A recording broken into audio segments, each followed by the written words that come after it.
fading hope in her eyes, and she wishes the wind could pass right through her, and she wishes that her feet weren't so blistered, and she sought safety in the fact that at least at the end of this, when her eyes never had to record another murder, when her hands could stop trembling as the trucks rolled by, when she could sing without the fear of being found and beaten and raped and taken to the land of the noose and trained to die as a ghost. And she traded her trading her midnight curses for an AK-47.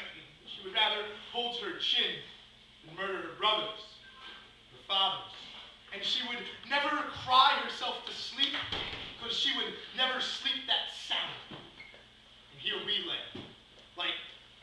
under covers like children scared. Our eyelids under which we hide, because our white sons will never die for black daughters, and our busy hands will never stop the slaughter, and if there's no oil there, then our American hands are tied. And Africa is fucked. And everyone's pretending that she's not sitting in the same room, bleeding from her head, from her heart, from her hands, from her face, and we pass Band-Aids to her and try not to look into her eyes, because my hands wouldn't be able to hold back a tremble if I did.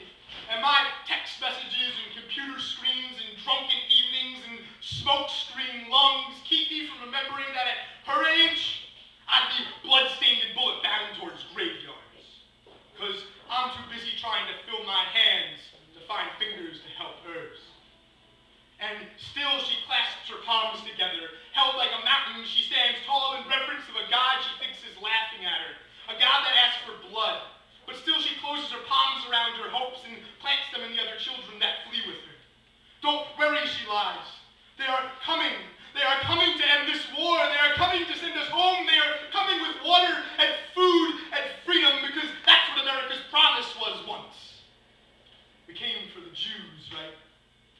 We came for our white-skinned brothers, but we know, and she knows, that America's promise is indifference. We come for a buck, and our eyelids refuse to let us see a world where we buy bottled water. And she walks 6 miles every day of her life to a pump. And one morning when she came home, her town had had a Holocaust, and her father lay dead in the street, and her brothers were screams in the distance, and she could tell their voices from the others. But she never said a word, just hid in the bushes until night closed over her head and her home burned like a funeral pyre. And she'd seen enough 6-foot holes to know the prayer for the dead. In fact, she's tattooed it upon her tongue so she never has to stop and say it. And I will never know her. I will never even dream of her. I will wake up tomorrow and never think about her corpse. I will forget her. And she knows this. She knows she is a ghost running from ghosts, and still she counts her steps in the dark. Because she knows no one will remember her death. Just another casualty of Africa. Just another black face on a sea of stillness and bone. Born to die, she thinks. And she curses us as she runs through the darkness.